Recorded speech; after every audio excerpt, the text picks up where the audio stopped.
Hello, I'm John McTaggart from Talking Blues. What we're talking about here is the in-force interview you will take, usually after, but sometimes before your assessment centre. And in this particular theme number 5, what we're looking at is your view and knowledge of your particular community. So, having touched on this in an earlier session, remember that you need to consider who the community actually are. So what we're talking about here is your ability to recognise that the community is made up of a number of smaller subsets. So who are those particular groups? And make yourself a list so you can reel off 6 or 7 or 8 different groups of people.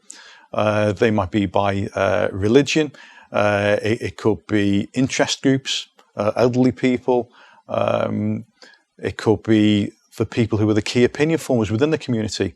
So, community groups, residents associations, shopkeepers associations, and think, these are the kind of groups of people that I want to make contact with as a police officer running my particular local neighbourhood beat or community. So, identify those kind of groups and then think, well, how do we actually make contact with that particular group? So you could walk around looking for people from the Shopkeepers Union if you're lucky. Or ideally, what you're going to do is you're going to look in the phone book or online and actually find out who actually runs that particular group or community. And then you're going to ring them up and make an appointment to go and see them. So that's how we're interested in your knowledge of the community. Be aware of the makeup of the community in your particular force area. For example, in some parts of the country, a significant minority group at the moment is the Eastern European community.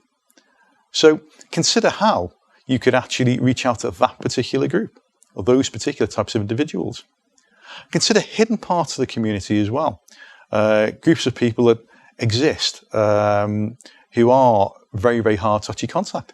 Sometimes some elements of the disabled or the elderly fit into that kind of category. And that brings me on to my next point. How then do you actually contact these difficult to reach groups? Do you have to make extra effort with those particular groups? Well, actually, yeah, you do. So if you have a group of people who are housebound in your community, then it's not much good arranging an open day at the local police station because they're not going to turn up because they can't get out the house. So how do you and your colleagues, but specifically you, manage to actually go out and visit that particular group? So what kind of ideas can you come up with to actually reach those groups?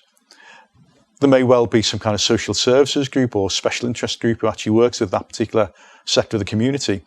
Go out with them for 1 or 2 days a month. Or you'd say, certainly when you join, you'd make links with that group and go with that group 1 or 2 days a month.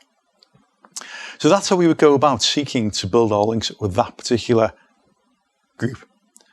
So to be clear, in terms of staging, we'd be seeking to identify the groups. And bear in mind, those groups change all the time. New groups appear, new groups form. So we need to be continually scanning our community to see what groups are appearing and what groups aren't. Having identified those groups, let's consider ways of actually contacting them. And then looking to, and this is the next point that I'm talking about here, to actually improve those relationships. And that's all through trust. We police by consent in this country. How do we actually improve that level of trust? And the way we do that is via making links initially with the leaders of that particular group, so that those leaders get to know us, so that those leaders can pass on to their groups, congregations, membership, that the police are a trustworthy organisation, that you as an individual are trustworthy as part of that organisation, and that as community concerns arise, they feel able to share those with you and to use you as a focal point. Because again, and this all builds on the next point, that's the only way we're going to find out what the local community actually wants. Some of the threats that have been alluded to in previous talk concern the threat from terrorism or serious and organised crime. Maybe your community isn't actually too bothered about that. Maybe your community is really concerned about people speeding outside the local school. Maybe your community is really, really concerned about some anti-European sentiment that suddenly appeared in one particular estate or pub. And the only way for you to find that out so you can tackle that is by actually having links into that particular community. And that's how you're going to find out what that community actually wants. We can use media to do that, of course, or to help us achieve that. So consider whether or not you, as an officer, can utilise the force's social media groups, whether your force policy allows you to set up a social media group, whether you can subscribe to feeds from whichever group we're talking about from their social media.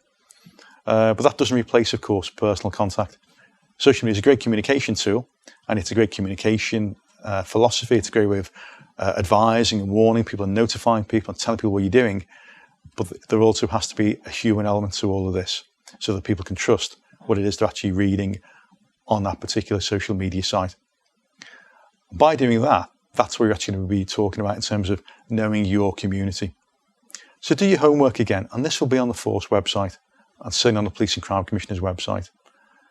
Know that 10% of your residents can speak a particular language. Know that there's a significant community from a particular country living in whatever city it is. Know what percentage of your people have whatever particular interest. And again, you don't need to go into huge depth on this. You're not being interviewed to be the chief constable. You've been interviewed for a constable.